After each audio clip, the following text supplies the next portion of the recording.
கவனிங்க, இது 1967 எருசலேம் இஸ்ரவேல் வசம் வந்துச்சு. வீடியோவில் எருசலேம் இஸ்ரவேல் வசம் வந்துச்சு. இந்த எருசலேம் எப்படி வந்துச்சு அப்படின்னு கேட்டிங்கன்னா 6 நாள் யுத்தம், யாம் கியூப்பர் வார் அப்படின்னு சொல்லுவாங்க. அந்த வாரின் படி தான் எருசலேம் வந்தது. ஏன் இதை உங்களுக்கு நான் சொல்கிறேன்னு கேட்டிங்கன்னு சொன்னால், முதலாம் உலக யுத்தம் முடிஞ்ச உடனே ஜெனீவாவில் வைத்து ஒரு ஒப்பந்தம் போடப்பட்டது. யுத்தம் பண்ணும்போது இப்படி தான் பண்ணணும், இந்த மாதிரி தான் சண்டை போடணும், இந்தந்த இடத்துல குண்டு போடக்கூடாது, யுத்தம் முடிஞ்ச பிறகு யார் யாருக்கு எந்தெந்த இடம் சொந்தம் அப்படின்லாம் ஒரு ஒப்பந்தம் இருக்கு, அக்ரிமெண்ட். அதுக்கு பேர் ஜெனீவா ஒப்பந்தம்னு சொல்லுவாங்க. அந்த ஒப்பந்தத்தின் அடிப்படை என்ன சொல்லுதுன்னா, யுத்தம் முடியும் போது யார் எவ்வளவு தூரம் பிடிச்சிருக்காங்களோ அது அவர்களுக்கு சொந்தம், அந்த இடம் அவர்களுக்குரியது. அதுதான் ஜெனீவா ஒப்பந்தம். அதன் அடிப்படையில் 1967 5 நாள் யுத்தத்தில் இஸ்ரவேல் தேசம், இஸ்ரவேலர் இந்த எருசலேமை தங்கள் வசம் பிடித்தார்கள். இன்னைய வரைக்கும் எருசலேம் அவர்கள் வசம்தான் இருக்கிறது. வேதத்தில் சொன்னபடி நீங்கள் எந்த அடிப்படையில் எடுத்தாலும், அதாவது பைபிள் காலத்தில் எடுத்துக்கிட்டாலும் சரி, அல்லது தாவீது காலத்தில் எடுத்தாலும் சரி, அல்லது அதையும் தாண்டி இன்னைக்கு உள்ள சட்ட திட்டத்தின்படி நீங்கள் எடுத்தீங்கனாலும் சரி, எப்படி எடுத்தாலும் ஜெனீவா ஒப்பந்தத்தின்படி நான் சொல்கிறேன், எருசலேம் இஸ்ரவேலர்களுக்குத்தான் சொந்தம். இப்போ இந்த எருசலேம் அவர்கள் கைக்கு வந்தது. சகரியாவின் புஸ்தகம் 12ஆம் அதிகாரம் 6வது வசனம் துல்லியமாக நிறைவேறியது. கர்த்தர் சொன்ன தீர்க்க தரிசனம் துல்லியமாய் நிறைவேறிச்சு. ஆனால் அதில் ஒரு காரியத்தை ஆண்டவர் சொல்றார். அதே 12:6 எருசலேம் திரும்பவும் தன் ஸ்தானமாகிய எருசலேம். ஸ்தானமாகிய எருசலேம்னா என்ன அப்படின்னு கேட்டிங்கன்னா, எருசலேம் எப்போவுமே இஸ்ரவேலுடைய தலைநகரம் தான். தாவீது காலத்தில் ஆரம்பிச்சிச்சு, அதற்கு பிறகு அது கையை விட்டு போகிற வரைக்கும் அவங்க தலைநகராக தான் இருந்தது. ஒரு கோத்திரத்துக்கு, யூதேயாங்கிற பகுதிக்கு அது தலைநகராக இருந்தது. அது மீண்டும் தலைநகராக மாறணும் அந்த வசனத்தின் படி. ஆனால் அதற்கான சாத்தியக்கூறுகள் ஒன்றுமே கிடையாது. காரணம், இஸ்ரவேலர்கள் 1948 வந்த பிறகு அந்த பகுதியில் ஒரு இன்ச்சு கையில் வச்சாலும் சுற்றி இருக்கிற 22 அரபு நாடுகளும் யுத்தத்துக்கு வந்துடுவாங்க. அதனால் அதுக்கு வாய்ப்பே கிடையாது. நடந்தது என்ன, 2018 அமெரிக்காவின் அதிபராக ட்ரம்ப் வந்தார். ராஜாக்களை தள்ளி ராஜாக்களை உருவாக்குறவர், அவரை கொண்டு வந்தார் அமெரிக்காவுக்கு. முதல் முறை ட்ரம்ப் வந்தபோது அவர் சொன்ன வாக்குறுதிகளில் ஒன்று, இஸ்ரவேலின் தலைநகராக எருசலேமை மாற்றுவேன். சகரியா 12:6 மிக துல்லியமாக தீர்க்க தரிசனம் நிறைவேறியது. அவர் சொன்னபடியே ட்ரம்ப் சொன்ன அந்த வார்த்தை, இஸ்ரவேலுக்கு தலைநகரம் எருசலேம் அங்கீகரிக்கப்பட்டது, ரெகக்னைஸ் என்று சொல்லப்படுகிறது, அங்கீகரிக்கப்பட்டாகி விட்டது. இப்போ இதற்கு ஒரு மிகப்பெரியதான ஒரு எதிர்ப்பு வந்தது. இதுவும் தீர்க்க தரிசனத்தில் இருக்கிறது. சகரியாவின் புஸ்தகம் 12ஆம் அதிகாரம் 3-4 வசனம் சொல்லுகிறது, பூமியில் உள்ள ஜனங்கள் யாவரும் அதற்கு விரோதமாய் கூடிக்கொள்வார்கள் என்கிற தீர்க்க தரிசனம். அதன் அடிப்படையில் நீங்கள் பார்த்தீங்கன்னு சொன்னால், மிக முக்கியமாக உலகத்தில் உள்ள எல்லா ஜனங்களும் அதுக்கு கூடிக்கொண்டார்கள். குறிப்பாக 22 அரபு நாடுகள், 27 ஐரோப்பிய நாடுகள் எல்லாம் ஒன்றாக சேர்ந்து எருசலேமை தலைநகராக மாற்றக்கூடாது என்று சொன்னார்கள். ஆனால் கர்த்தர் சொன்னார், அது மீண்டும் தலைநகராக மாறும் என்று சொல்லி. பூமியில் உள்ள அத்தனை பேரும் ஒன்னா சேர்ந்து ஒரு காரியத்தை சொன்னாலும் சரி, கர்த்தர் சொல்றது மட்டும்தான் நடக்கும். காரணம், அவர் சொன்ன வார்த்தைகளில் ஒன்றும் தவறி போகவில்லை. இதுவரைக்கும் தவறி போகல. 1917 67 வரைக்கும் தீர்க்க தரிசனத்தை பார்க்கிறோம். வசனத்தில் சொன்னது சொன்னபடி நிறைவேறுகிறது. ட்ரம்ப் தன்னுடைய அஸ்திரம் என்று சொல்வார்கள், யூஎன்ல இருக்கக்கூடிய வீட்டோ பவர் என்று சொல்வார்கள். அதன் அடிப்படையில் ஐநாவில் ட்ரம்ப் கொண்டு வந்த அந்த வீட்டோ பவர் மூலமாக எருசலேம் திரும்பவும் அதோடைய ஸ்தானத்தில் இஸ்ரவேலுடைய கேபிட்டலாக அனௌன்ஸ் பண்ணப்பட்டது. கர்த்தர் சொன்ன தீர்க்க தரிசனம் சகரியாவின் புஸ்தகம் 12:6 துல்லியமாக நிறைவேறியது. நீங்கள் ஒருவேளை இந்த செய்தியை கேட்டுக்கொண்டிருக்கிற உங்களுக்கு நான் சொல்லுகிறேன், நீங்களும் நானும் இந்த சகரியாவின் புஸ்தகம் 12ஆம் அதிகாரம் 3 முதல் 6 வசனங்கள் இருக்கிற காலகட்டத்திலே வாழுகிறோம். கர்த்தர் சொன்ன தீர்க்க தரிசனம் இந்த காலகட்டத்துக்குரியது, அந்த வசனம் இந்த காலகட்டத்துக்குரியது. நீங்களும் நானும் அந்த காலகட்டத்துக்குரிய மக்களாக தான் இருக்கிறோம். நம் கண்களுக்கு முன்பாக எருசலேம் திரும்பவும் அதே ஸ்தானத்தில் வந்து உட்கார்ந்து விட்டது. கர்த்தர் சொன்னபடி எருசலேம் தலைநகராக மாறிவிட்டது. அதே காலத்தில் அதே 12:3-4 வாசிங்கள் பார்ப்போம். சகரியாவின் புஸ்தகம் 12:3-4. அந்நாளிலே நான் எருசலேமை சகல ஜனங்களுக்கும் பாரமான கல்லாக்குவேன், அதை கிளப்புகிற யாவரும் சிதைக்கப்படுவார்கள், பூமியில் உள்ள ஜாதிகள் எல்லாம் அதற்கு விரோதமாய் கூடிக்கொள்வார்கள். இதுதான் இப்பொழுது நடக்கிறது. நன்றாய் கவனிங்கள். இப்போ இதான் நடந்துட்டு இருக்குது. எல்லாரும் கூடிக்கொண்டாச்சு. எருசலேம் பாரமான கல்லாக மாறிடுச்சு. அடுத்த சில மாதங்களில் மிக முக்கியமான ஒரு தீர்க்க தரிசனம் இதன் அடிப்படையில் நிறைவேறும். அதை முடியும் போது நான் சொல்லிவிட்டு ஜெபித்து முடிக்க விரும்புகிறேன். இந்த காலகட்டத்துக்கு பிறகு இங்கே மிக முக்கியமாக ஒரு தேவாலயம் வரும் என்று வேதம் சொல்லுகிறது. கவனிங்கள், ஒரு மிக முக்கியமான தேவாலயம் வரும். அதாவது இஸ்ரவேலுடைய 3வது தேவாலயம். தானியேல் புஸ்தகம் 9ஆம் அதிகாரம் 27வது வசனத்திலும் 24ஆம் அதிகாரம் மத்தேயு எழுதின சுவிசேஷம் 15வது வசனத்திலும் இதை குறித்து சொல்லப்பட்டிருக்கிறது. பாழாக்கும் அருவருப்பை குறித்து தானியேல் தீர்க்கதரிசி சொல்லி இருக்கிறானே, வாசிக்கிறவன் சிந்திக்க கடவன். அதை பரிசுத்த ஸ்தலத்தில் நிற்க காணும் போது யூதேயாவில் இருக்கிறவர்கள் மலைகளுக்கு ஓடிப்போங்கள் என்று வேதம் சொல்லுகிறது. அந்த பரிசுத்த ஸ்தலம் தான் வரப்போகிறதான இஸ்ரவேலுடைய தேவாலயம். இதுதான் ஏற்கனவே சாலமோன் கட்டின தேவாலயத்தினுடைய மாடல். அதற்கு பிறகு அது நேபுகாத் நேச்சாரால் இடிக்கப்பட்டது. அதற்கு பிறகு செருபாபேல் தேவாலயத்தை கட்டினார். அந்த தேவாலயமும் அதற்கு பிறகு தீத்துராயினால் கிபி 70 இடிக்கப்பட்டது. இப்போ தேவாலயம் இல்லை. அந்த இடத்துல வேறொரு வழிபாட்டு தலம் இருக்கிறது. கிட்டத்தட்ட கிபி 100ஆம், அதாவது கிபி 10ஆம் நூற்றாண்டு, கிபி 100 அது கட்டப்பட்டது. கட்டப்பட்டு இன்றளவும் அந்த கிபி 1000 அது கட்டப்பட்டது. இன்றளவும் அந்த வழிபாட்டு தலம் அங்கே இருக்கிறது. ஆனால் வேதம் சொல்லுது 3வது தேவாலயம் அங்கே வரும். தேவாலயம் வருமா, என்ன நடக்கும் என்பதை நான் அடுத்து சொல்கிறேன். இப்போ தேவாலயத்துக்கான எல்லாம் தயாராகி விட்டது. அதான் ரொம்ப முக்கியம். வேதம் சொல்லுகிறது கடைசி காலத்தில் தேவாலயத்துக்கான எல்லா காரியங்களும் நடக்கும். இப்போ நீங்கள் பார்க்குறது அதனுடைய பிளான், எப்படி தேவாலயம் கட்டணும் அப்படின்னு சொல்லி அவங்க தேவாலயத்துக்கான எல்லா பிளானும் போட்டு ரெடியாக வச்சுருக்கிறாங்க. 1987 இது நடக்குது. த டெம்பிள் இன்ஸ்டியூட் அப்படிங்கிறவங்க தான் அதுக்கான பொறுப்பு எடுத்திருக்கிறாங்க. தேவாலயத்துக்கான கல் முதல் கொண்டு அவங்க வாங்கி வச்சுட்டாங்க. இது அதற்கான பிளான். அடுத்து நீங்கள் பார்த்தீங்கன்னா அதற்கான பொருட்கள் இதெல்லாம் தேவாலயம் கட்டுவதற்கு தேவாலயத்துக்குள்ளே வைக்க போகிற அந்த பரிசுத்த ஸ்தலம், மகா பரிசுத்த ஸ்தலம் அப்படின்னு சொல்லுவாங்க, ஹோலி, மோஸ்ட் ஹோலி என்று சொல்வார்கள். அதற்கான பாத்திரங்கள் எல்லாம் தயாராக இருக்குது. அது மட்டுமல்ல, அதற்கானதான அந்த கல்வெட்டுகள், அந்த வைக்கக்கூடியதான பலிபீடத்துக்கான கல் வாங்கியாச்சு. ஒரே பாறையில் செய்யப்பட்ட கல் ரெடியாக இருக்குது. இது 7 கிளையுள்ள பொன் குத்துவிளக்கு, மெனோராக் என்று சொல்வார்கள், அதுவும் ரெடியாக இருக்கிறது. இது ஆசாரியத்துவத்துக்கு படிக்கிறது, எப்படி எப்படிலாம் ஆசாரியத்துவம் பண்ணணும். அங்கே 3 வகை இருக்கும், லேவியர்கள், ஆசாரியர்கள், பிரதான ஆசாரியன், 3 பார்ட்டாக இருக்கும். இப்போ அதற்கான படிப்புகள்லாம் படிக்கப்பட்டு இப்போ எல்லாம் ரெடியாக இருக்கிறது. தேவாலயத்துக்கான மிக முக்கியமான எல்லா காரியங்களும் தயாராக இருக்கிறது. அதிலையும் குறிப்பாக என்னாகமத்தின் புஸ்தகம் 19ஆம் அதிகாரம் 2-3 வசனத்தில் நியாயப்பிரமாணம் கற்பித்த கற்பனையாவது அப்படின்னு ஆரம்பித்து அங்கே ஒரு பலியை குறித்து வேதம் சொல்லுகிறது. சிவப்பு கிடாரி என்று சொல்லப்படுகிறது. அது எதை குறித்து என்று சொன்னால், இது 19:3, இது சிவப்பு கிடாரி. இதில் சொல்லப்பட்டதான மிக முக்கியமானது. இந்த சிவப்பு கிடாருடைய விசேஷம் என்னவென்றால், இது 2000 வருஷமாக பூமியிலே இல்லாத ஒரு இனம். அதான் ரொம்ப முக்கியம். அழிந்து போன உயிரினங்களில் இதுவும் ஒன்று. இப்போ சமீபத்தில் ஆஸ்திரேலியாவில் 2 வருஷத்துக்கு முன்னாடி பெரிய காட்டுத்தீ ஏற்பட்டது. அதில் பேப்பரில் என்ன வந்துச்சு நியூஸ்னா, கோலா அப்படின்னு சொல்லக்கூடிய ஒரு மிருக இனம் அதில் அழிஞ்சு போச்சு மொத்தமாகவே. இப்போ அவங்க இல்லை அப்படின்னு சொல்கிறாங்க. நமக்கு தெரிஞ்சிருக்கிற டைனோசர் அப்படின்னு சொல்கிறோம், அது அந்த ஒரு காலத்தில் இருந்துச்சு, அப்புறம் அழிஞ்சிருச்சு அப்படின்னு சொல்கிறாங்க. இந்த மாதிரி பல இனங்கள் மிருகங்களில் அழிஞ்சிருச்சு. அப்படித்தான் இந்த சிவப்பு கிடாரியும் அழிந்து போன ஒரு இனம். எப்போனா 1ஆம் நூற்றாண்டுக்கு பிறகு. ஆனால் வேதம் சொல்லுகிறது பலி செலுத்தப்படும். தானியேல் புஸ்தகம் 19ஆம் அதிகாரம் 27வது வசனத்தில், அவர் 1 வாரம் அளவும் அநேகருக்கு உடன்படிக்கையை உறுதிப்படுத்தி அந்த வாரம் பாதி சென்ற பின்பு பலியையும் காணிக்கையும் ஒழிய பண்ணுவார் என்று.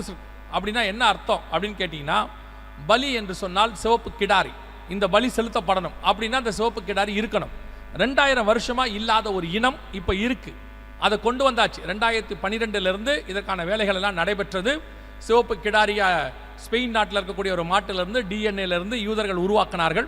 இப்போ 2018 இது கொண்டு வரப்பட்டாக்கி விட்டது. அதோட பெரிய ஆச்சரியம் என்னன்னா, இதை வேற ஒரு இடத்துல வச்சு தான் இதை சிவப்பு கிடாரியை ரெடி பண்ணாங்க. அது நீங்கள் நான் சாதாரணமாக பார்க்குற மாதிரி சிவப்பு கிடாரினா சிவப்பு கிடாரி இல்லை. இதை டெஸ்ட் பண்ணுறதுக்கு ஒரு பெரிய டீமே இருக்குது. என்ன பண்ணுவாங்கன்னா, உட்காந்து ஒவ்வொரு முடியாக செக் பண்ணுவாங்க. அவங்க ஒரு முடி கூட ஒயிட் இருக்கக்கூடாது. ஏன்னா அந்த என்னாகும் 19:2-3 வசனம் சொல்லுது, முழுவதும் பழுதற்றதும் ஊனமில்லாததும் நுகத்தடிக்கு உட்படாததுமாகிய தலை முதல் கால் வரைக்கும் அது சிவப்பாக இருக்கணுமா. அப்படி ஒரு சிவப்பு கிடாரி தான் அப்படின்னு சொன்னாங்க. இப்போ அதுக்கான ஆராய்ச்சி செய்வாங்க. அதுக்கு சில ஆராய்ச்சியாளர்கள் அவங்க இருக்காங்க, ரவிமார்கள்.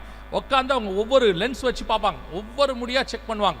அப்படி செக் பண்ணி இப்போ சிவப்பு கிடாரி பலி பொருள் தயாராக இருக்கிறது. வேதம் சொன்ன, யோசித்து பாருங்க, 2000 வருஷமா இல்லாத ஒரு தேசம், இல்லாத ஒரு இனம், இல்லாத ஒரு தலைநகரம், இல்லாத ஒரு பலி, இத்தனையும் இந்த 75 வருஷத்துல வந்திருக்கு. அதான் ரொம்ப முக்கியம். இந்த 2000 வருஷமா இல்லாதது கிபி 70 காணாம போனவங்க 1917க்கு பிறகு இவ்வளவு நடந்திருக்குன்னா இது கடைசி காலம் இல்லாமல் வேற என்ன? இதுவரைக்கும் ஏன் இதெல்லாம் நடக்கல? இன்னும் கடைசி காலம் இல்லை, கடைசி காலம் இல்லை அப்படின்னு சொல்லிக்கிட்டே இருக்கிறாங்க. கவனிச்சு கொள்ளுங்க, இது எல்லாத்த விட மிக முக்கியமாக ஒரு காரியம் நடைபெற்றது. அது 2025 இந்த ஏப்ரல் மே மாசத்துல மிக துல்லியமா நடந்தது.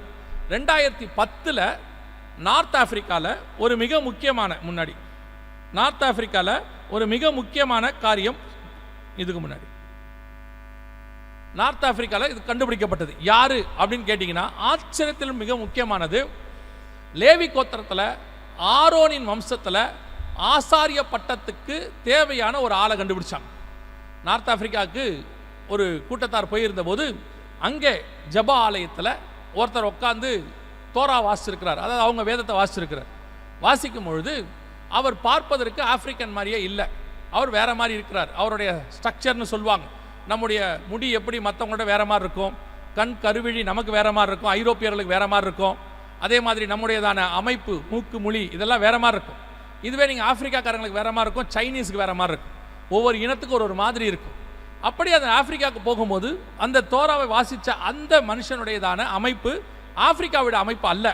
அதை பார்த்தபோது இவர் யார், ஏன் இங்கே இருக்கிறார்னு சொல்லி அவரை கூப்பிட்டு விசாரித்து, அதற்கு பிறகு அவருடையதான பெற்றோர், தாத்தா, யூதர்களுக்கு எப்பொழுதுமே ஒரு சுபாவம் உண்டு. அவர் எழுதும்போது கோத்திர பெயரையும் கோத்திர தலைவன் பெயரையும் சேர்த்து எழுதுவாங்க. நீங்கள் பைபிளில் கூட வாசிக்க முடியும், லேவியன் ஆகிய ஆரோனின் குமாரன் ஆகிய அப்படின்னு வரும். எப்போ எழுதும் போதும், பவுல் புதிய ஏற்பாட்டில் எழுதும் போது கூட நான் பென்யமின் கோத்திரத்தான் அப்படின்னு எழுதுவார். எழுதும் போது தங்கள் கோத்திர பேர், கோத்திர தலைவன் பேர் சேர்த்து எழுதுவாங்க. அது யூதருடைய மரபு. அதன் அடிப்படையில் அதையெல்லாம் வச்சு செக் பண்ணி அவரை கண்டுபிடிச்சாங்க. இப்போ 2025 மிக முக்கியமாக நீங்கள் பார்க்கும் பொழுது அந்த பிரதான ஆசாரியர் ஆரோனின் வம்சத்திலிருந்து வரக்கூடியவரை இப்போ அவங்க ரெடி பண்ணிட்டாங்க.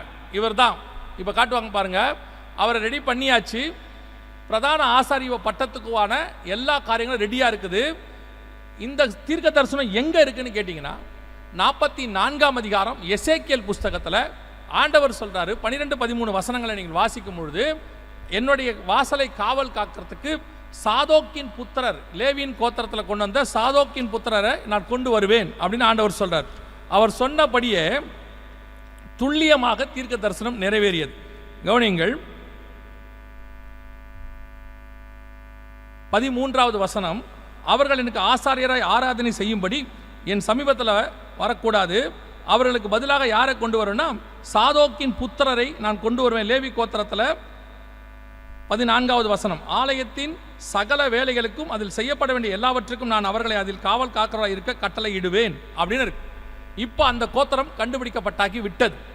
அதனுடைய பிரீஸ்ட், சீஃப் பிரீஸ்ட் என்று சொல்வார்கள், ஹை பிரீஸ்ட் என்று சொல்வார்கள், அவர் இப்பொழுது கொண்டு வரப்பட்டு அவருக்கு ஆசாரியத்துவம் சொல்லிக் கொடுக்கப்பட்டு இப்பொழுது பலி பொருள் தயாராக இருக்கிறது. பலி செலுத்த இவர் தான் அந்த ஆசாரியர். இவர் தான் இப்போ எல்லாம் பண்ணி வச்சு ரெடியாக இருக்கிறாரு. படித்து முடிச்சாச்சு, இவருக்கான ட்ரெஸ் ரெடி பண்ணியாச்சு, அத்தனையும் ரெடியாக இருக்கு. இது எதுக்கு உங்களுக்கு சொல்கிறேன்னா, இந்த ஆசாரிய முறைமை அல்லது 3வது தேவாலயம் கட்டி அதில் பலி தொடங்குவதற்கு முன்பதாகத்தான் உங்களையும் என்னையும் மீட்க வருவேன் என்று இயேசு வாக்கு பண்ணி இருக்கிறார். 2 தெசலோனிக்கேயர் 2ஆம் அதிகாரம் அதைத்தான் சொல்லுகிறது. ஆண்டவர் சொன்னபடி இப்போ இந்த 75 வருஷத்துக்குள்ளாக தலைநகரம் வந்திருக்கு. தலைநகரத்தில் ஆலயத்துக்கு தேவையான பொருட்கள் எல்லாம் வாங்கப்பட்டாச்சு. பலி பொருள் தலைநகரத்துக்கு வந்து சேர்ந்துருச்சு. எருசலேமுக்கு கொண்டு வந்தாச்சு, ஆலயம் இருக்கிற பகுதிக்கு அதை கொண்டு வந்தாச்சு, சிவப்பு கிடாரியர். இப்போ ஆசாரியரும் ரெடி ஆயாச்சு, பலி செலுத்துவதற்கு தேவையான பிரதான ஆசாரியரும் ரெடி. இத்தனை தீர்க்க தரிசனங்களும் துல்லியமாக நிறைவேறிடுச்சு. இந்த வீடியோவில் கடைசியாக அவங்க என்ன சொல்கிறாங்கன்னா, இப்போ எங்ககிட்ட எல்லாமே இருக்குது, எங்ககிட்ட அத்தனையும் இருக்குது. இப்போ எங்களுக்கு தேவை ஒன்றே ஒன்று தான், எங்களுக்கு ஆலயம் கட்டுவதற்கு இடம் வேண்டும் என்று சொல்லுகிறார். அதைத்தான் நான் உங்களுக்கு சொல்லி முடிக்க விரும்புகிறேன். அவர்கள் சொல்லுகிறார்கள், எங்களுக்கு ஆலயத்துக்கு தேவையான இடம் வேண்டும், அது மட்டும் கிடைச்சிட்டா இப்போ மற்றபடி எல்லாம் இருக்கு. தேவாலயம் கட்டுவதற்கு இப்போ ஆட்களை நியமிச்சிருக்கிறாங்க. ஒரு காரியம் சொல்கிறாங்க, இந்த ஆலயத்தை எங்களால் தேவைப்பட்டா 24 மணி நேரத்தில் கட்டி முடிக்க முடியும் அதற்கான எல்லா டெக்னாலஜியும் பொருளும் ஆட்களும் எல்லாம் இருக்கிறாங்க. 24 ஹவர்ஸில் எங்களால் ஆலயம் கட்ட முடியும் அப்படின்னு அவங்க சொல்கிறாங்க. அதன் அடிப்படையில் பார்த்தா ஆலயம் 3வது தேவாலயத்துக்கான எல்லா காரியங்களும் தயாராக இருக்கிறது. அப்படியானால் இந்த இடம் மட்டும்தான் அவர்களுக்கு தேவை. இந்த இடத்தை குறித்ததான தீர்க்க தரிசனத்தையும் நான் சொல்லிவிட்டு முடிக்கிறேன், கவனிங்க. இந்த ஆலயம் இருக்கிற இடம் எது, எந்த இடத்துல இந்த ஆலயம் இருக்கணும் அப்படின்னு பார்த்தீங்கன்னு சொன்னால் இந்த இடத்துல தான் இந்த ஆலயம் இருக்கணும். ஏன்னா இதுக்கு முன்னாடி இருந்த 2 ஆலயமும் இங்கே தான் இருந்துச்சு. இந்த இடத்துக்கு பேர் என்னன்னு கேட்டிங்கன்னா டெம்பிள் மவுண்ட். இங்கே தான், அதாவது தேவாலயம் இருக்கிற மலை அப்படின்னு அர்த்தம். இந்த இடத்துல தான் ஆலயம் இருந்தது. அதுக்கான என்னங்க ஆதாரம் இருக்குது அப்படின்னு கேட்டிங்கன்னா 1 நாளாகமத்தின் புஸ்தகம் 3ஆம் அதிகாரம் 1வது வசனத்தில் நீங்கள் வாசிக்கும் போது சாலமோன் எருசலேமிலே தாவீது முன்குறித்து வைத்த இடத்திலே எபூசியனாகிய ஓர்னானின் களத்திலே ஆலயத்தை கட்டத் தொடங்கினான் மோரியாவிலே என்று இருக்கும். அந்த வசனம் வாசிங்க பார்ப்போம். பின்பு சாலமோன் 2 நாளாகமம் 3:1 மன்னிக்கணும், வாசிங்க. பின்பு சாலமோன் எருசலேமிலே தன் தகப்பனாகிய தாவீதுக்கு காண்பிக்கப்பட்ட மோரியா என்னும் மலையில் எபூசியனாகிய ஓர்னானின் களம் என்னும் தாவீது குறித்து வைத்த ஸ்தலத்திலே கர்த்தருடைய ஆலயத்தை கட்டத் துவங்கினான். இதுதான் அந்த இடம், இதான் மோரியா என்னும் மலை, எருசலேமில் தாவீது முன்குறித்த இடம். மோரியா மலை என்றால் உங்கள் எல்லாருக்கும் தெரியும் நினைக்கிறேன். ஆபிரகாமுக்கு 22ஆம் அதிகாரத்தில் கர்த்தர் குறித்த இடம், ஈசாக்கை பலி கொடுக்கும்படி கொண்டு போகும்படி சொன்னார் இல்லையா? 22ஆம் அதிகாரம் 1-2 வசனத்தில் இது சொல்லப்பட்டிருக்கிறது. ஆதியாகமத்தில் அந்த இடத்தில்தான் தாவீதுக்கு அவர் ஆலயத்தை கட்டுவதற்கு குறித்தார். அதே இடத்தில்தான் சாலமோன் ஆலயத்தை கட்டினார். அந்த இடத்தில்தான் 3வது தேவாலயம் வர வேண்டும். ஆனால் இப்பொழுது அங்கே வேறொரு வழிபாட்டு தலம் இருக்கிறது. ஆகவே அங்கே தேவாலயம் வர இப்பொழுதுக்கு வாய்ப்பில்லை. ஆனால் எல்லா தீர்க்க தரிசனங்களும் துல்லியமாக இப்போ தான் நடந்திருக்குது. எப்படி? அவங்க வந்துட்டாங்க, தலைநகரம் வந்துருச்சு, ஆசாரியன் வந்துட்டாரு, 2010 கண்டுபிடிச்சிட்டாங்க. அது மட்டுமல்ல, பலி பொருள் ரெடி ஆயிருச்சு, தட்டுமுட்டு சாமான்கள் எல்லாம் வாங்கி முடிச்சாச்சு. இப்போ அவங்களுக்கு தேவை இந்த இடம் மட்டும்தான். இந்த வீடியோவில் அவங்களும் சொல்கிறாங்க, எங்களுக்கு இந்த இடம் மட்டும்தான் தேவை. இதனுடைய தீர்க்க தரிசனம் என்ன? வசனம் சொல்லுகிறது, இந்த இடத்திற்கு ஒரு சண்டை ஆரம்பிக்கும். எசேக்கியேல் புஸ்தகம் 38ஆம் அதிகாரம் 8வது வசனத்தை வாசிங்க.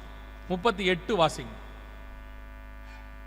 அநேக நாட்களுக்கு பிற்பாடு நீ விசாரிக்கப்படுவாய், பட்டயத்துக்கு நீங்களாகி பற்பல ஜனங்களிலிருந்து சேர்த்து கொள்ளப்பட்டு வந்தவர்களின் தேசத்தில் கடைசி வருஷங்களிலே வருவாய். கடைசி வருஷங்களில் இந்த யுத்தம் நடக்கும். அடுத்து, நெடுநாள் பாழாய் கிடந்து பிற்பாடு ஜாதிகளிலிருந்து கொண்டு வரப்பட்டவர்கள் எல்லோரும் சுகத்தோடே குடியிருக்கும் இஸ்ரவேலின் மலைகளுக்கு விரோதமாய் வருவாய். இஸ்ரவேலின் மலைகளுக்கு விரோதமாக இந்த யுத்தம் ஆரம்பிக்கும். நன்றாய் கவனிங்கள். இதுவரைக்கும் நடந்த யுத்தம் எல்லாம் தேசத்துக்கான யுத்தம், தலைநகரத்துக்கான யுத்தம். முதலாக வசனம் சொல்லுது, கடைசி வருஷங்களிலே மலைக்கான ஒரு யுத்தம் வரும். அதே எசேக்கியேல் 39:2 வாசிங்கள். அதுக்கு அடுத்து எசேக்கியேல் 39:2. நான் உன்னை திருப்பி உன்னை 6 துறடுகளால் இழுத்து உன்னை வடபுறங்களிலிருந்து எழும்பவும் இஸ்ரவேல் மலைகளில் வரவும் பண்ணி. இந்த தீர்க்க தரிசனம் அப்படியே இஸ்ரவேல் மலைக்கு விரோதமாக யுத்தம் ஆரம்பிக்கும். எசேக்கியேல் 38:8 இருக்கு, எசேக்கியேல் 39:2 இருக்கு. ஒரு தடவைக்கு 2 தடவை கர்த்தர் சொல்றார். இப்போ இந்த யுத்தம் 2023, இந்த யுத்தம் அக்டோபர் மாதம் 7ஆம் தேதி ஆரம்பிச்சிச்சு. இந்த யுத்தத்துக்கு பேரு ஆபரேஷன் அலெக்சா ஃப்ளட் என்று பெயர். இந்த மலையை எங்களுக்கு வேண்டும் என்று அவர்கள் சொல்லுகிறார்கள். இந்த மலை இருக்கிற இந்த இடம் மட்டுமல்ல, முழு எருசலேமும் எங்களுக்கு சொந்தம் என்று யூதர்கள் சொல்லுகிறார்கள். இப்போ இந்த சண்டை தான் 2023 அக்டோபர் 7 ஆரம்பிச்சிருச்சு. எசேக்கியேல் 38:8 39ஆம் அதிகாரத்திலையும் சொல்லப்பட்டிருக்கிற அந்த கடைசி வருஷத்தில் நடக்க யுத்தத்தினுடைய ஆரம்ப கட்டத்துக்கு நாம் வந்துட்டோம். சண்டை ஸ்டார்ட் ஆயிருச்சு, குறிப்பாக மலைக்கான சண்டை ஸ்டார்ட் ஆயிருச்சு. இப்போ இதுவரைக்கும் எல்லா தீர்க்க தரிசனங்களும் துல்லியமாய் நிறைவேறியது. ஒன்றன் பின் ஒன்றாக கர்த்தர் சொன்னபடி துல்லியமாய் நடந்தது. இப்போ என்ன நடக்கும்? இதுவரைக்கும் நீங்கள் உங்கள் கண்களுக்கு முன்பாக இந்த சம்பவங்களை பார்த்திருக்கிறீர்கள். இது எல்லாம் தீர்க்க தரிசனத்தை நிறைவேறுதல் என்று சிலருக்கு தெரிந்திருக்காது, அநேகருக்கு தெரிந்தும் வாய்ப்பு இருக்கிறது. இப்போ கர்த்தர் சொன்னபடி இத்தனை காரியங்களும் நடந்திருக்கிறது. அப்படியானால் அடுத்து என்ன நடக்கும் என்று சொன்னால், எசேக்கியேல் 39 இந்த யுத்தம் முடிவடைகிறது. 40 தேவாலயம் கட்டப்படுவதை குறித்து ஆரம்பிக்கிறது. 44 வரை தேவாலயம் கட்டப்படுவதை குறித்து சொல்லப்படுகிறது. 44 அந்த தேவாலயத்தில் கடைசி சர்வாதிகாரி அருவருப்பானவன் உள்ளே நுழைவான் என்று சொல்லப்படுகிறது. 37 உலர்ந்த எலும்புகள் உயிரடையும், 38 யுத்தம் ஆரம்பிக்கும், 39 யுத்தம் முடியும், 40 தேவாலயம் கட்ட ஆரம்பிப்பார்கள், 44 அந்திகிறிஸ்து என்று சொல்லக்கூடிய சர்வாதிகாரி உள்ளே நுழைவான். 37 சொல்லப்பட்ட அத்தனை தீர்க்க தரிசனங்களும் துல்லியமாய் நடந்து கொண்டே வந்திருக்கிறது. எசேக்கியேல் 38 சொல்லப்பட்ட யுத்தமும் ஆரம்பித்து விட்டது. விசுவாசிகள் கவனியுங்கள், ஏதோ உங்களுக்கு கதை சொல்லவில்லை, நாம் வாழ்ந்து கொண்டிருக்கிற காலகட்டத்தில் நிறைவேறி கொண்டிருக்கிற தீர்க்க தரிசனத்தை குறித்து சொல்லுகிறோம். வேதத்தில் கர்த்தருக்கு ஒரு சுபாவம் உண்டு. தீர்க்க தரிசனம் உரைக்கும் பொழுது ஒரு தீர்க்க தரிசியை வைத்து அந்த தீர்க்க தரிசனத்தை சொல்லுவார். அதே நேரத்தில் அது நிறைவேறும் பொழுது கர்த்தர் யாரையாவது வைத்து நிறைவேறுகிறது என்றும் சொல்லுவார். கன்னியின் வயிற்றிலே ஒரு குமாரன் பிறப்பார் என்று சொல்லி ஏசாயாவுக்கு உரைக்கப்பட்டது. அதே நேரத்தில் அவர் பிறந்தவுடன் அவரை நீ காண்பாய் என்று சிமியோனுக்கு சொல்லப்படுகிறது. இயேசு கிறிஸ்து பலியாகி உலகத்திலே வந்து அநேகருடைய பாவத்தை சுமந்து தீர்க்கிற தேவாட்டுக்குட்டியாய் இருப்பார் என்று ஏசாயாவுக்கு சொல்லப்பட்டது. அவர் அப்படி வந்தபோது யோவான் மூலமாய் உறுதிப்படுத்தப்பட்டது. ஒவ்வொரு தீர்க்க தரிசனமும் சொல்லப்படுவதற்கு ஒரு காலம் உண்டு, நிறைவேறும் போது அதை உறுதிப்படுத்துவதற்கு ஒரு காலம் உண்டு. இப்ப நீங்க கேட்ட அத்தனை தீர்க்க தரிசனங்களும் 2500 வருடங்களுக்கு முன்பதாக தேவனாகிய கர்த்தர் துல்லியமாய் உரைத்தது அத்தனையும் இந்த 75 ஆண்டுகளுக்குள்ளே துல்லியமாய் நிறைவேறி இருக்கிறது. அடுத்து நடக்க போகிறது இதே யுத்தம் இன்னும் பெருசாகும். எதனாலே பெருசாக போகிறது என்று சொன்னால், இந்த எருசலேமை 2ஆக பிரிக்க சொல்லி இருக்கிறார்கள். 2 ஸ்டேட் சொல்யூஷன் என்பதாகும். இப்போ இந்த 2 ஸ்டேட் சொல்யூஷன் என்று சொல்லக்கூடியது ஜூன் மாதம் 2வது வாரத்தில் அவர்கள் கொண்டு வந்து ஐநா சபையிலே ஸ்தாபிக்கிறார்கள். இதுக்கு பேர் தான் 2 ஸ்டேட் சொல்யூஷன். இதுக்கு பேர் 2 ஸ்டேட் சொல்யூஷன். ஐநா சபையில கொண்டு வர போறாங்க ஜூன் மாதம் முதல் 2 வாரத்தில். உலகத்தில் உள்ள எல்லா நாடுகளும், ஏகமாய் எல்லா நாடுகளும் இஸ்ரவேலுக்கு விரோதமாக எருசலேமை 2ஆய் பிரிக்க சொல்லி தீர்மானத்தை கொண்டு வந்தாகிவிட்டது. இதில் ஆச்சரியப்பட்ட விதத்துக்கு என்னவென்றால், ஐரோப்பாவில் இருக்கக்கூடிய நாடுகளும் இதற்கு ஆதரவு. இதை கொண்டு வரதே பிரான்ஸ் தான். இதற்கு ஆதரவாக இங்கிலாந்து, பல நாடுகள் இருக்கிறது. இவர்கள் அத்தனை பேரும் சகரியா 12:3-4 நம் கண்களுக்கு முன்பாக பூமியில் உள்ளவர்கள் எல்லோரும் அதுக்கு ஏகமாய் கூடிக்கொள்வார்கள் என்கிற தீர்க்க தரிசனம் வருகிற ஜூன் மாதம் நிறைவேற போகிறது. எருசலேமை 2ஆய் பிரிக்க சொல்வார்கள். இப்பொழுது இருக்கக்கூடிய இஸ்ரேலிய பிரதமர் பெஞ்சமின் நெத்தன்யாகு தெளிவாக சொல்லிவிட்டார், அந்த பேச்சுக்கே இடமில்லை, இதை நாங்கள் ஏற்றுக்கொள்ள போகிறதும் இல்லை, எருசலேம் முழுவதும் எங்களுக்கு தான் சொந்தம் என்று சொல்லுகிறார். என்ன நடக்கும் நான் சொல்லிவிட்டு முடிக்கிறேன், கவனியுங்கள். இதை இஸ்ரவேல் ஏற்றுக்கொள்ளாது. அதன் நிமித்தமாக ஐநா சபையில் தீர்மானம் கொண்டு வரப்பட்டும் இஸ்ரவேல் ஏற்றுக்கொள்ளாததனாலே ஐநா சபையின் மூலமாக இஸ்ரவேலுக்கு நெருக்கடி கொடுக்கப்படும், இஸ்ரவேலுக்கு தனிமைப்படுத்தப்படும், அல்லது அதற்கு விரோதமான காரியங்கள் செய்யப்படும் பொழுது ஒரு யுத்தம் ஒன்று அங்கே ஆரம்பிக்கும். குறிப்பாக இந்த இடத்தை வலுக்கட்டாயமாக இஸ்ரவேல் கையிலிருந்து, குறிப்பாக அந்த எருசலேம் பட்டணத்தை எடுத்து அதை பாலஸ்தீனர்கள் கையில் கொடுப்பதற்கான யுத்தம் ஆரம்பிக்கும். இந்த யுத்தம் தான் எசேக்கியேல் 38-39 உச்ச நிலையை அடையும். அது 3ஆம் உலக யுத்தமாக மாறும். அப்பொழுது நாடுகள் 2ஆக பிரியும். இப்பொழுதே ஐரோப்பாவில் இருக்கிற ஐரோப்பியன் யூனியன் எல்லாம் இந்த விஷயத்தில் 2ஆக பிரிய தொடங்கி இருக்கிறது. ஒருபுறம் அமெரிக்கா, பல நாடுகள் வரும். அந்த நேரத்தில் நாடுகள் எல்லாம் 2ஆக பிரியும். இஸ்ரவேலுக்கு ஆதரவான நாடு ஒரு பக்கம், இஸ்ரவேலுக்கு எதிரான ஒரு பக்கம் ஒரு நாடு. இதற்கு ரஷ்யா தலைமை வகிக்கும். எசேக்கியேல் 38 அதிகாரம் 2வது வசனத்தில் சொல்லப்பட்டிருக்கிறது. அதன் விளைவாக அந்த இடம் முழுவதுமாக இஸ்ரவேல் வசம் வரும். எப்படி வரும்? இத்தனை நாடுகள் எதிர்த்து நிற்கிறது, அத்தனை பேரும் அதற்கு விரோதமாய் கூடிக்கொள்கிறார்கள். ஆனால் அந்த நேரத்தில் உலக நாடுகள் 2ஆக பிரியும். அது 3ஆம் உலக யுத்தமாய் மாறும். அந்த இடத்துல இருக்கிற வழிபாட்டு தலத்தை அவர்கள் தங்கள் வசம் எடுப்பார்கள், அல்லது அங்கே ஒரு பெரிய பூமி அதிர்ச்சி வரும். எசேக்கியேல் 38:19 வேதம் சொன்னபடி மிகப்பெரிய பூமி அதிர்ச்சி ஒன்று, ஏன்னா வேதம் சொல்லுது பெரிய அதிர்ச்சி ஒன்று உண்டாகி என்று சொல்லி. இப்பொழுது இஸ்ரவேலை சுற்றி எல்லா பக்கமும் பூமி அதிர்ச்சி வந்துகிட்டே இருக்கு. கிரீஸ்ல வந்திருக்கு, சிரியாவில் வந்திருக்கு, ஈரான்ல வந்திருக்கு, எல்லா பக்கமும் பூமி அதிர்ச்சி நடந்துகிட்டே இருக்கு. எருசலேமிலையும் பூமி அதிர்ச்சி ஆரம்பிச்சிருக்கு. நன்றாய் கவனித்துக் கொள்ளுங்கள். ஒரு பெரிய பூமி அதிர்ச்சி, பெரிய பூமி அதிர்ச்சி என்றால் குறைஞ்சபட்சம் 6 புள்ளிக்கு மேலே இருக்கணும். ஒரு பெரிய பூமி அதிர்ச்சி எருசலேமிலே, இஸ்ரவேலிலே வரும். அப்பொழுது இந்த வழிபாட்டு தலம், அங்கே இருக்கிற தலம் இயற்கையாக இடியுமோ அல்லது யுத்தத்தில் இவர்களெல்லாம் சேர்ந்து அதை இடிப்பார்களோ, ஏதோ ஒன்று நடக்கும். அதனுடைய விளைவாக 3ஆம் உலக யுத்தம் வெடிக்கும். அதனுடைய முடிவாகத்தான் இந்த இடம் முழுவதும் இஸ்ரவேல் வசம் போகும். சரி, இதற்கும் நமக்கும் என்ன சம்பந்தம்? இஸ்ரவேலை பற்றின இத்தனை விஷயங்களை நாம் பார்க்கிறோமே, மாம்சத்தின்படியோ அல்லது ஆவியின்படியோ நமக்கும் அவர்களுக்கு என்ன சம்பந்தம் என்றால், இந்த எருசலேமில் தேவாலயம் வந்தாலும் சரி, வராவிட்டாலும் சரி, அது உங்களுக்கும் எனக்கும் எந்த பிரயோஜனமும் இல்லை. இது நமக்கு அடையாளம் மட்டுமே. இஸ்ரவேலை பொறுத்த வரைக்கும் கர்த்தர் அவர்களுக்காக ஜெபிக்க சொல்லி இருக்கிறார். எருசலேமின் சமாதானத்துக்காக வேண்டிக் கொள்ள சொல்லி இருக்கிறார். காரணம், ரோமர் 15ஆம் அதிகாரத்தில் வாசிக்கிறோம், நாம் அவரிடத்தில் ஞான நன்மைகளை பெற்றிருக்கிறோம், சரீர நன்மைகளால் அவர்களுக்கு செய்ய வேண்டும் என்று வேதம் சொல்லுகிறது. இந்த வேதம் அதை கொண்டு வந்த முறை எல்லாவற்றுக்கும் கர்த்தர் அவர்களை பயன்படுத்தி இருக்கிறார். எனவே அவர்களுக்கு சரீர நன்மைகளை செய்ய வேண்டும் என்று ரோமர் 15 சொல்லுகிறது. அதன் அடிப்படையில் நான் சொல்லுகிறேன், இது எல்லாம் நடக்கப் போகிறது. இது சம்பவிக்க தொடங்கும் போதுதான் 21ஆம் அதிகாரம் 28வது வசனம், இது சம்பவிக்க தொடங்கும் போதுதான் உங்கள் மீட்பு சமீபமாக இருப்பதாக லூக்கா எழுதின சுவிசேஷம் 21:28 ஆண்டவர் சொல்லுகிறார். இவைகள் சம்பவிக்க தொடங்கும் போது உங்கள் மீட்பு சமீபமாக இருப்பதால் நீங்கள் நிமிர்ந்து பார்த்து தலைகளை உயர்த்துங்கள் என்று ஆண்டவர் சொல்லுகிறார். அதே லூக்கா 21:24 பட்டய கருக்கினாலே விழுவார்கள், சகல புறஜாதிகளுக்குள்ளும் சிறைப்பட்டு போவார்கள், புறஜாதியாரின் காலம் நிறைவேறும் வரைக்கும் எருசலேம் புறஜாதியாரால் மிதிக்கப்படும். அதனுடைய அர்த்தம் என்னவென்று சொன்னால், இந்த எருசலேம் முழுவதுமாக ஹோலி சிட்டி, அதாவது பரிசுத்த நகரம் என்று யூதர்களால் அனௌன்ஸ் பண்ணப்படும். ஒவ்வொரு மதத்தாரும் தங்களுக்கு ஒரு ஹோலி சிட்டி வச்சிருக்கிறார்கள். அதே மாதிரி இவர்களும் அதை ஏற்படுத்துவார்கள். அது வரைக்கும் அது உள்ளே மற்றவர்கள் நாம் எல்லோரும் போக முடிகிறது.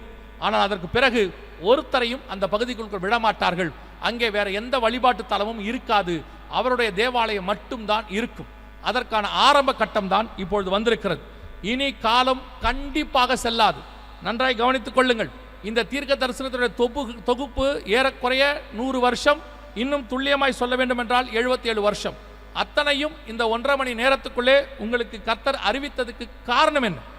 ஆண்டவர் நடப்பித்தது இந்த 110 வருஷ காலம். ஆனால் அத்தனையும் 1.5 மணி நேரத்துக்குள்ளே உங்களுக்கு ஆண்டவர் சொல்லி இருக்கிறார். அதனுடைய நோக்கம் என்ன தெரியுமா? ஏதோ இவர்கள் பேரின்ப பெருவிழாவை வருஷா வருஷம் நடத்துகிறார். ஒவ்வொரு வருஷமும் கர்த்தருக்கு ஒரு அதன் மேல் திட்டம் இருக்கிறது. இந்த வருஷம் பேரின்ப பெருவிழாவினுடைய திட்டம் வரப்போகிற வருகைக்கு உங்களை ஆயத்தப்படுத்துவது, உங்களுக்கு எச்சரிப்பு கொடுப்பது. இனி காலம் கண்டிப்பாக செல்லாது. அதே சாதாரண கிறிஸ்தவ வாழ்க்கை, அதே போல அனலும் இல்லாமல் குளிரும் இல்லாத வாழ்க்கை, அப்படியே இப்படியே இருந்துட்டு பேர பிள்ளைகளை பார்த்துட்டு 70-80 வயசுல சாகலாம் என்று நீங்கள் நினைத்திருப்பீர்கள். ஆனால் அதற்கு முன்பதாகவே வருகை வரப்போகிறது.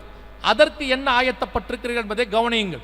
இயேசு சொன்ன இத்தனை தீர்க்க தரிசனங்களும் நம்முடைய காலத்திலே நம் கண்களுக்கு முன்பாக இத்தனை துல்லியமாய் நிறைவேறுமானால் அவர் வருவேன் என்கிற தீர்க்க தரிசனமும் துல்லியமாய் நிறைவேறப் போகிறது. 2500 வருஷத்துக்கு முன்னாடி சொல்லப்பட்ட நம் காலத்தின் தீர்க்க தரிசனங்கள் அத்தனையும் இந்த 76 ஆண்டுகளுக்குள் நடந்திருக்கிறது.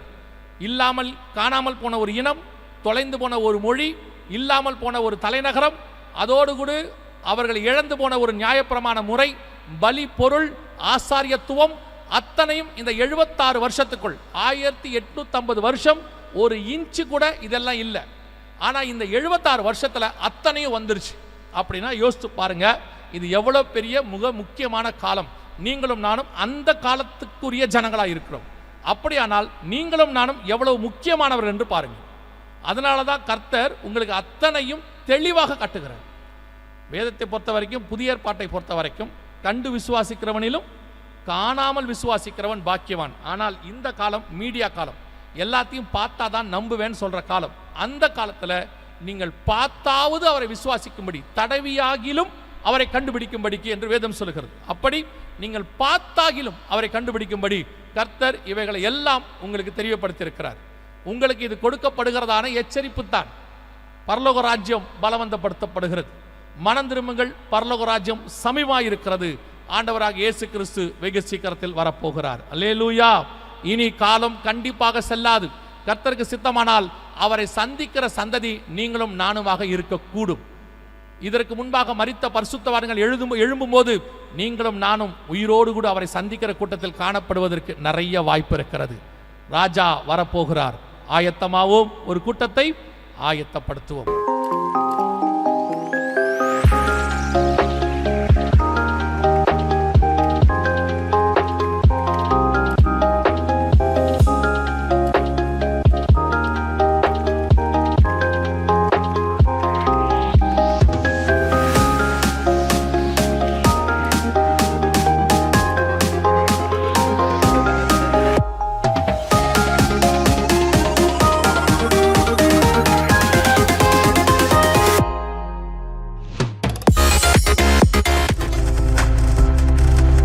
நீங்கள் பார்த்து கொண்டிருப்பது உங்கள் ஜாய் டிவி. உங்கள் துக்கம் சந்தோஷமாய் மாறும்.